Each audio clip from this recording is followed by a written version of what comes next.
بسم الله الرحمن الرحيم. الحمد لله رب العالمين، والصلاة والسلام على أشرف المرسلين نبينا محمد وعلى آله وصحبه أجمعين. أما بعد، أصبحنا وأصبح الملك لله، الحمد لله ولا إله إلا الله، والله أكبر، ولا حول ولا قوة إلا بالله. سبحان الله وبحمدك، نشهد أن لا إله إلا أنت، نستغفرك ونتوب إليك. سبحان الله وبحمده عدد خلقه ورضا نفسه وزنة عرشه ومداد كلماته. سبحان الله وبحمده عدد خلقه ورضا نفسه وزنة عرشه ومداد كلماته. سبحان الله وبحمده عدد خلقه ورضا نفسه وزنة عرشه ومداد كلماته. أعوذ بكلمات الله التامات من شر ما خلق، أعوذ بكلمات الله التامات من شر ما خلق، أعوذ بكلمات الله التامات من شر ما خلق. بسم الله الذي لا يضر مع اسمه شيء في الأرض ولا في السماء وهو السميع العليم. بسم الله الذي لا يضر مع اسمه شيء في الأرض ولا في السماء وهو السميع العليم. بسم الله الذي لا يضر مع اسمه شيء في الأرض ولا في السماء وهو السميع العليم. أما بعد، أيها الإخوة والأخوات، السلام عليكم ورحمة الله وبركاته. صباح الفل، صباح الورد، صباح الخير، صباح الأمل، صباح التفاؤل، صباح كل شيء جميل. اليوم حديثي باللغة العربية لكل من يتكلم اللغة العربية. أو بداية أشكر كل من تفاعل معي في الفيديوهات اللي أرسلتها، خاصة للإخوة أو للشعب السوداني الطيب الكريم المحترم، وباقي الشعوب أيضا اللي تفاعلت. ربما الفيديو اللي عملته لكل الشعوب ما بعرف لسه، ما شفت الكومنتات، ما لحقت، يعني ما بلحق أشوف كل الكومنتات، تعليقات اللي كاتبينها في كل الفيديوهات، لأنه كثيرة جدا وما بلحق مع الشغل. فالمهم أشكر كل من تفاعل معنا، كل من تفاعل مع الشعب المظلوم، شعب تجراي. اليوم كلامي حيكون مختصر للذين يظنون أو يدعون أو يروجون. يعني احنا عندنا مشكلة، في ناس تصدق وفي ناس تروج وفي ناس أنواع كثيرة جدا. موضوع اللي ما بيعرفوا عن تجراي وأهل تجراي وشعب تجراي، أخلاقياته، إيمانه، دينه، فاكرين إنه المسلمين في تجراي مضطهدين جدا من قبل المسيحيين أو النصارى. هذا كلام مش صحيح بالمرة، أحب يعني أتكلم عنه. نحن عندنا في تجراي منذ الأزل، مش الآن، منذ 1400 سنة من يوم ما دخل الإسلام واستقبلوا المهاجرين، استقبلهم النجاشي، واعتبر النجاشي إنه هذول المكان هذا أهلهم، بيتهم وأهلهم، وإنه لهم الحرية في كل شيء. الناس اللي زمان يعرفوا يعني إيش الحرية أكثر مما تعرف الناس الآن في هذا الزمان، مع الأسف. معتبرة إنه هي بس صاحبة حق، وهي صاحبة، وهي الناس هي دينها الوحيد الصحيح، والباقي كله يعني في الزبالة. اللي في ناس كده يعتبروا كده. أولا نحن كأهل الكتاب، ربنا كلمنا عنهم في القرآن وخبرنا بأساليب واضحة جدا في الآيات القطعية، يعني عن أهل الكتاب. لازم نحن نتكلم معهم، نجادلهم بالتي هي أحسن، وجادلوا أهل الكتاب بالتي هي أحسن. إذا حندخل في الجدال معهم، وقبل كده يعني اللي ما يأذينا، اللي ما يعمل لنا شيء، الإسلام واضح جدا، لازم نتعامل معهم برقي وباحترام، وما نتدخل في دينهم، وما نشوه دينهم، وما نسب دينهم. يعني هذه أشياء واضحة في القرآن، وسنة الرسول صلى الله عليه وسلم واضحة جدا كيف يتعامل معهم. وعندنا دليل على ذلك، يعني معايشة المسلمين والنصارى واليهود في المدينة. كيف تعايشوا هذول والرسول صلى الله عليه وسلم فيما بينهم، تعاملوا بكل احترام، بكل رقي، كل واحد يتعامل على أساس دينه، لكم دينكم ولي دين. وهذا يعني ما شاهدناه مع أهل السودان، بارك الله فيهم وجزاهم الله خير. كل من يجيهم بغض النظر عن دينه يحتضنوه. هذول السودانيين يعني تعامل رقي بشكل ما قاعد أبالغ فيه. كل الناس تشكر فيهم وتمدح فيهم، هذا حقهم. يعني مش عشان الآن هم، مش أول مرة الآن هم ماسكين اللاجئين من تجراي، من زمان كانوا محتضنين كل ايش اسمه هذول المناضلين، سواء كانوا مناضلين جبهة شعبية لتحرير إريتريا، ولا جبهة شعبية لتحرير تيغراي. كل الناس اللي محتاجة تجيهم ويستقبلوها يعني يتعاملوا معها بما يرضي الله. أتذكر أنا أول ما تحررت أول ما تحرر إيساياس كان أول عدو اعتبر هو السودان. أتذكر هذا في البدايات، ما بعرف، ما بتذكر بعدين إيش صار. أذكر يعني أنا كنت أستغرب إنه كيف السودان اللي احتضنته كان وكان في البداية ناوي يعمل أصلا حرب مع كل القرن الأفريقي. كان في البداية ناوي إيساياس يعملها والآن عملها. يعني ساعتها ما قدر، ما أعرف لأسباب إيش، لكن الآن استطاع إنه يولع النار في القرن الأفريقي كله. شخص واحد، أعوذ بالله، يعني حاقد وخبيث وسيء لدرجة يعني أهان شعبه 30 سنة تقريبا، والآن جاي خرب حياة ألوف من الناس، وأدخل عدم الأمان في القرن الأفريقي. فناس كثيرة أيضا من اللي تروج إنه نحن في تيغراي المسيحيين مضطهديننا، ويانا تكره المسلمين. ويانا ما تكره المسلمين، لأنه في ويانا مسلمين كمان، ويانا مسلمين اللي انتوا عاوزين تضيعوا. الناس اللي قاعدين يروجوا انه لازم تضيع ويانا، لازم مش عارف ايش، كل هذا لمصالحهم السياسية فقط، اجنداتهم خاصة بيهم. وإلا مش إيساياس يعني أحب المسلمين أكثر من ويانا. ليش ما تتكلموا انتوا عن إيساياس اللي حاطط في السجون يعني مسلمين كثيرين وغير المسلمين طبعا، بس يعني في مسلمين كثيرين. تقدروا تتكلموا عن إيساياس وعن إجرامه وعن مشاكله هو، بدل ما تروجوا إنه ويانا تكره المسلمين ونحن إذا ارتحنا من ويانا. لأنه في ناس فاكرين هذا الكلام، وهذا مش صحيح. لأنه في كثير من المسلمين مؤيدين ويانا، وفي يعني مناضلين أيضا في ويانا مسلمين اللي ماتوا قبل كده، جاهدوا معاهم من أجل تيغراي، واللي موجودين الآن كمان موجودين كثيرين جدا يعني. فما تستغربوا. وهدول اللي يروجوا يقولوا إنه والله إذا خلاص يعني تيغراي اتمسحت والويانا اتمسحت ونرتاح منهم نحن، وحيكون عندنا مستقبل في بلدنا أكتر، اللي فاكرين كده مش صحيح هذا الكلام. لأنه مش ما ممكن الإنسان يعيش على حساب شخص آخر. يعني هذه أرض الله، ونحن الله سبحانه وتعالى عطانا كل الحق لكل الناس بنفس الطريقة.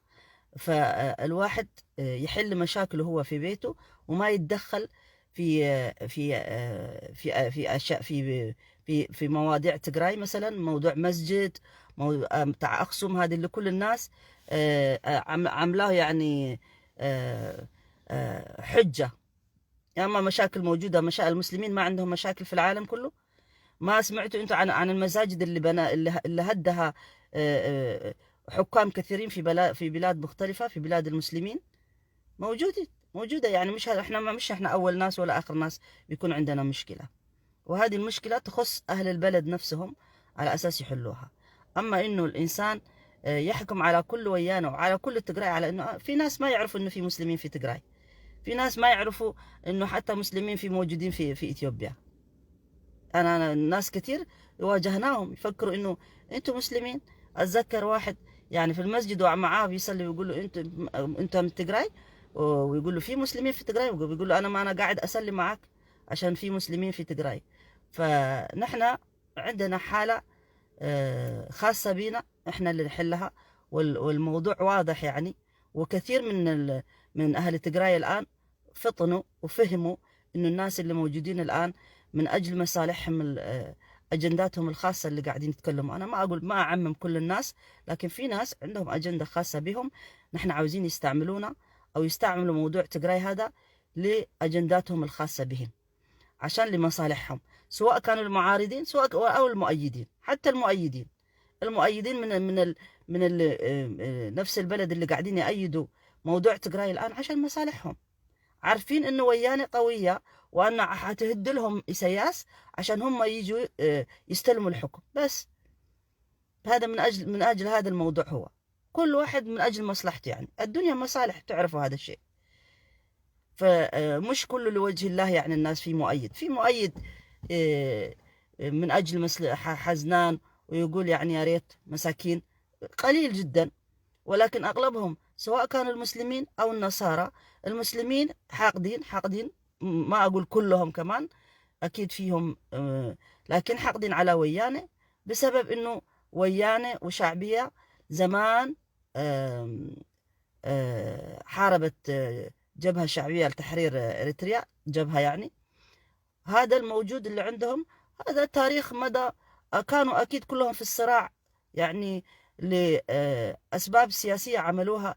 ما ممكن أنت تقعد تحكم علشان هم عملوا الجبهة كذا ومعناته أن هدول جماعة كلهم وحشين وكلهم مويانة وكلهم كذا ولازم يضيعوا من الأرض ولازم نمسحهم. هذا رأي صراحة يعني ما سليم، لكن كل واحد حر في رأيه، يقدر يكون عنده رأي. بس نحن في تجراي متعايشين مع المسيحيين مع النصارى من زمان ب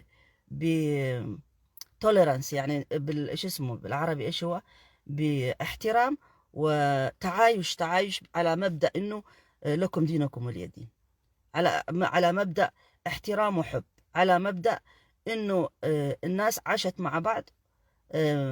الشعوب، انا بتكلم عن الشعوب، شعب تجراي النصراني والمسلمين عايشين على احترام. بعدين كانت في حكومات قديمة يعني زرعت المشاكل هذه موجودة، الشعب ما له دخل فيها، الشعب ما له دخل في كلا الحالتين. الكنيسة هي نفسها، الكنيسة في إثيوبيا كله كانت أقوى من دولة. عارفين هذا التاريخ؟ إذا ما بتعرفوا هذا التاريخ اقرأوه. الكنيسة كانت قوية. قريبا كانوا يقولوا إثيوبيا هي يعني كنيسة جزيرة الكنيسة، كانوا يقولوا عنها ديسي، يا كريستيان ديسي كانوا يقولوا، الأمحارة يقولوا ديسي، يعني نصارى تبع بلد النصارى كانوا يعتبروها. هايلة سلاسة كانوا يقولوا للمسلمين أنتم مهاجرين. ما تعرفوا هذا التاريخ؟ يا ما هايلة سلاسة عمل يعني أشياء كثيرة، ما عمرنا سمعنا تتكلموا عن هايلة سلاسة بالطريقة هذه اللي بيتكلموا فيها عن شعب تجراي. شعب تجراي شعب مظلوم، عاش في الحروب لمدة 100 سنة تقريبا الآن، وكل حاكم يجي يتسلط عليه ويجوعوا زي ما قاعد يعمل الآن أبي أحمد. أنتم يا مؤيدين أبي أحمد وإسياس اللي قاعد يجوع شعبنا، ما عنده أكل، وقاعدين يقتلوهم قتل بطريقة بشعة جدا، مجازر عاملين. فمعتبرين انه هدول هم المنقذين، يعني ما شاء الله حجيبوا لكم هدول السلام، هدول هم سبب المصايب كله. أبي أحمد وإسياس هم سبب المصايب اللي موجودة الآن في القرن الأفريقي كله، حتى في الحرب اللي قائمة الآن بين السودان وإثيوبيا. لكن هدول المروجين لمصالحهم، انه خلاص ويانا داعت ولازم يدوع الويان ولازم يدوع التجراي. وسعاد عرفتي سمعتي هذه اللي انت مأيداها انها هي صارت ويانا، وكأني كفرت، استغفر الله العظيم، وكأني خرجت من ملة الإسلام، وكأنه ما في العالم، في الناس كلها متوزعة في كل الأحزاب وقاعدة تشتغل. ما في معارضين جبهة شعبية للجبهة اللي كانوا معارضين كانوا في إثيوبيا قبل فترة، وأنا عندي صديقات ما زالوا ناشطات سياسيات من معارضات لإسياس. هذول مش مسلمات وهذول مش مسلمين؟ يعني أنا ما أعرف كيف الناس تفكر. مش عشان أنت أيدت ناس مظلومين أو أيدت حزب معين أنت كفرت، لا. الإسلام له قوانين موجودة، اقرأوها، من هو كافر ومش هو، من هو منافق، من هو مسلم، من هو نصارى، من هو، اقرأوه، هذا موجود عندكم، موجود في ديننا، كل شيء محطوط. يعني مش عشان واحد قال رأيه خلاص تكفروه. أنا مجموعة المكفرين هدول مروجين لأخلاق من أجل الناس ما تصدق. يعني الناس إذا أنت وأنت خليتي عقلك هذا يتحكم فيه ناس تانيين، أنا ما يتحكم عقلي ناس تانيين، أنا يتحكم عقلي الله سبحانه وتعالى والرسول صلى الله عليه وسلم، القرآن والسنة بس، ما يتحكم في عقل أحد. أنا ما أعطي مجال أحد يمشيني على كيفه زي البقرة أو زي الخروف. نحن بني آدمين، الله سبحانه وتعالى كرمنا، فكل إنسان مسؤول عن نفسه، مسؤول عن عقله، مسؤول عن رأيه، مش يمشي ورا ناس يتكلموا، يشوف إذا كان هذا الرأي صحيح أو مش غير صحيح. وأنا من الناس اللي صريحة جدا، ما بنافق. رأيي هذا قلت من الأول، يعني حتى قبل ما يحكم علي ناس في مواضيع مختلفة حصلت في السوشيال ميديا، قالوا عني ما قالوا، ما استطاعوا يثبتوا هذا الشيء، لأنه أنا مش حقيقتي هيك. والآن كمان الموجة الجديدة سعاد بتكره المسلمين الإريتريين ومش عارف إيش، وتكره الجبرتة وتكره مش عارف إيش. هذه موجة كمان فاشلة، لأن أنا ما بكره أحد، ما بكره المسلمين وما بكره المسيحيين وما بكره أحد، لأنه عمره ما جاب الكره فائدة. أنا عندنا الإسلام أعطانا قيم. الرسول صلى الله عليه وسلم قال إنما بعثت لأتمم مكارم الأخلاق. الرسول صلى الله عليه وسلم ما جاء إلا عشان يكمل الديانات اللي ربنا أنزلها.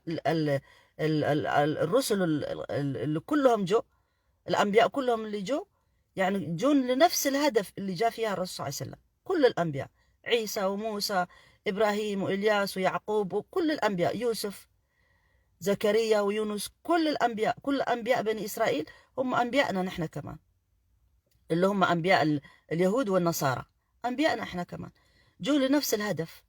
يعني اقرأوا قصصهم. والرسول صلى الله عليه وسلم قال ما جاء إلا عشان يتمم، عشان ينهي رسالة الوحي من السماء إلى الأرض، جاء بس يتممها، ويتممها بخلق حسن، مكارم الأخلاق. لما الرسول صلى الله عليه وسلم قال إنما أنا والأنبياء التانيين كبيت، يعني أنت بيت بنيت فيلا جميلة جدا أو قلعة كبيرة جدا، يعني وبس ناقصها يعني شيء بسيط، يعني تعديل بسيط، لما تعدلوا بيصير ما شاء الله يعني تمام. الرسول صلى الله عليه وسلم قال أنا هو هذا، قال كإنسان كالبنى كله الأنبياء التانيين، وأنا قال جيت بس فقط أتمم مكارم الأخلاق، جيت أكمل شغلات ترميم. الرسول صلى الله عليه وسلم ما جاء إلا عشان يرمم الباقي اللي موجود اللي جابته الأديان الثانية. طبعا الأديان اللي خبرنا عنها القرآن، اللي خبرنا عن عيسى عن موسى وعن كل شيء اللي موجود في القرآن، لأنه القرآن جاء عشان يصحح مفاهيم ممكن تكون موجودة في الأرض روجتها أصحاب الديانات اللي كانت قبل الإسلام. فقال لنا الإسلام إنه النصارى اليهود رأيهم كذا في عزير، في الأنبياء التانيين، النصارى كذا رأيهم في عيسى، وحط لنا في القرآن كله يعني سامرينج لكله، يعني ملخص لكل شيء. فبعدين قال لنا تعاملوا معهم بالطريقة هذه، اللي يأذيكم، اللي يشردكم، اللي يعمل لكم مشاكل، قوموا بالجهاد. يلي المسلمين اللي انتم قاعدين تتكلموا الآن، وخاصة أنا أعني الرجال، تتكلموا ورا الشاشات، ورا الإنترنتات، وانتوا أصلا قاعدين في بيوتكم. لو يقول لكم أحد تعالوا الآن صار الجهاد فرض عين، ولا واحد فيكم كان حيطلع، ولا واحد فيكم كان حيطلع.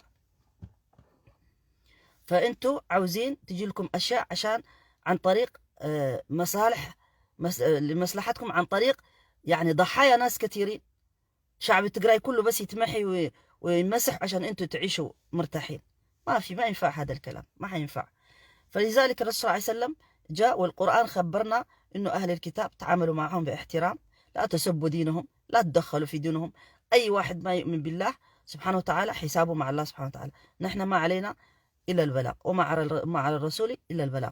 نحن ديننا يقول لنا ادعوهم، ادعوهم، اذا استجابوا اهلا وسهلا، ما استجابوا تركوهم في حالهم. هذا هو مبدأ الإسلام، وهذا هو المفهوم. الخطأ اللي قاعدين يروجوا لكم إنه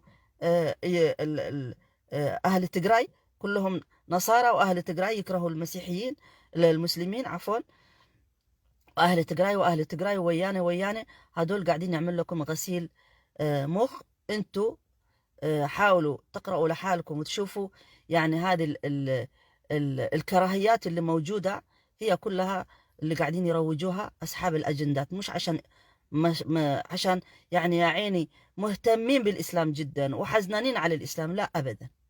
احنا عارفين بعد انتوا أصحاب الأجندات الخفية هدول، مش عشان إسلام قاعدين يتكلموا. هم أكثر الناس عنصريين، أكثر الناس حاقدين على مجموعات معينة من الناس، عندها عنصرية. والمسلم والمؤمن ما ممكن يكون عنصري، ما ممكن، ما يتجمع الإيمان والعنصرية وكره الناس وكره الديانات الأخرى، ما تتجمع في قلب واحد. الإسلام دين رحمة، وما أرسلناك إلا رحمة للعالمين. أنتوا انشروا الرحمة عشان يجينا الرحمة، خلونا نحن ننشر الرحمة عشان يجينا الرحمة. الله سبحانه وتعالى ما طلب مننا نتحكم في أحد. يرحموا من في الأرض يرحمكم من في السماء. من في الأرض يعني كل من في الأرض، كل من دب على الأرض، كل إنسان، كل حيوان، كل شيء موجود في الأرض، نحن مطلوبين مننا نتعامل معه برحمة. حتى الحيط، حتى الجماد ما نتعامل معه بعنف. ولذلك اقرأوا سورة لقمان لما نصح ابنه، إيش قال له؟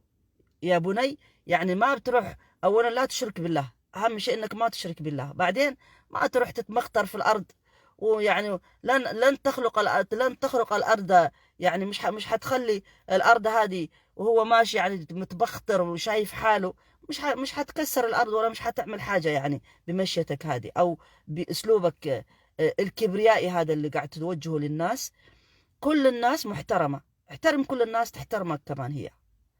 فلذلك اقرأوا سورة لقمان، ارجعوا لها، سورة جميلة جدا تتكلم عن الشرك، عن انه احنا ما نشرك، وبعدين عن التعامل كيف يكون مع الناس، وكيف الانسان المؤمن يكون في هذه الدنيا. اب ينصح ابنه، يا بني، يقول لقمان اللي ينصح لابنه انه لا يشرك بالله، انه ما يروح متكبر في الارض، انه يحترم كل شيء. حتى نحن، حتى الشجرة، حتى الورد لازم نتعامل معه برقي، كل شيء.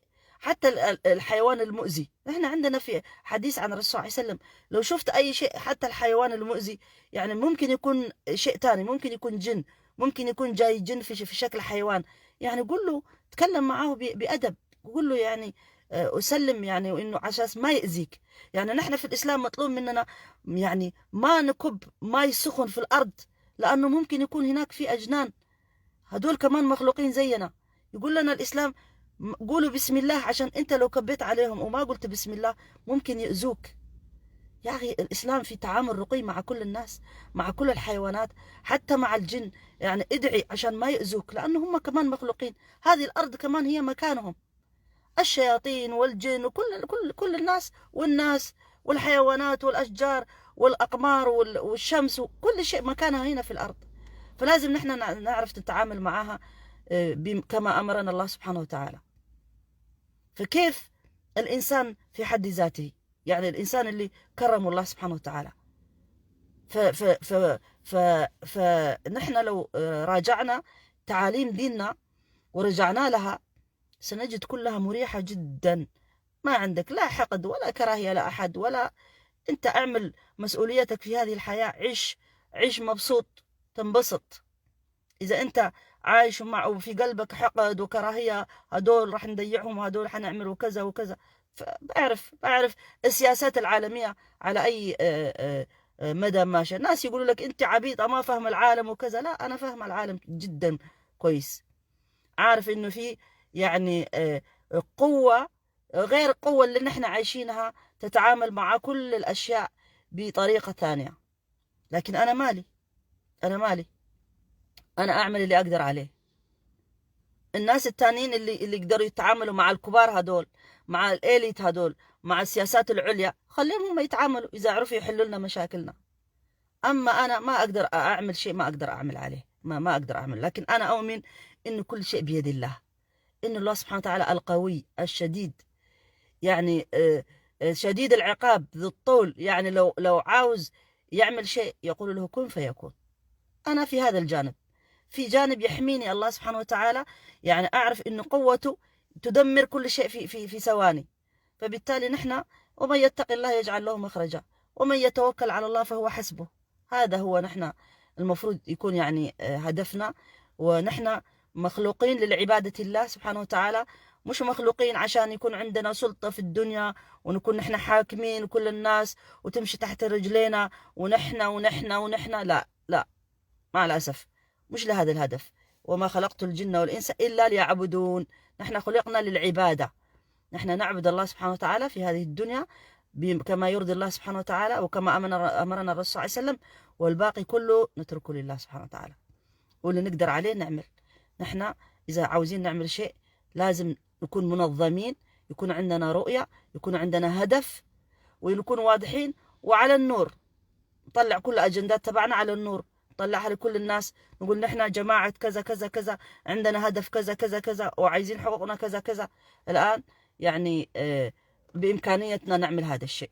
ممكن فترات من الزمن ما كان ممكن الواحد يعمل كده، الآن يعمل، وعنده كل الآليات في إيده، عنده الاتصالات، وعنده الإمكانات اللي ممكن يروج فيها عن فكره السليم اللي ما يتعارض أو ما يتصادم مع ناس تانيين. إذا قدر يحتضن الناس كلها في فهمه في فكره، الناس التانية كمان راح تحتضن هذا الشيء، لأنه كل الناس في النهاية عاوزة سلام، عاوزة محبة، عاوزة تعيش. لأنه لما تيجي الحرب ما جاية بس لأهل تجراي، جات الحرب الآن جات لكل القرن الأفريقي، الكل حيجيله النار، الكل حيتلسع بهذه النار. لما تيجي النار تتحرق في عمارة ممكن تحرق العمارة كلها، مش واحد يقول لك لا بس هي شقة سعاد اللي بتتحرق خليها تتحرق، نحن لا خلينا نمشي. لا، ما حينفع. يعني لما الشقة تتحرق حتتحرق كمان باقي الشقق اللي موجودة. فنحن إذا مشينا بهذا المفهوم ربنا كمان حيبارك لنا في كل شيء.